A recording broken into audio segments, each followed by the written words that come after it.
cái cây mà bị vàng lá thối rễ. 10 ngày trước bị vàng lá thối rễ, hôm nay chồi nó ra rất là mạnh này.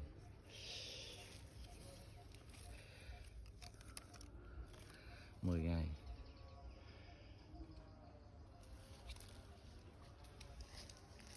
Tất cả đều ra hết, lá bắt đầu vàng rụng, lá già bắt đầu cơ chế rụng, tự nhiên rụng hết, đụng vô là rụng ra rồi non. Rồi rễ bắt đầu đâm ra như rễ dừa luôn. Đó.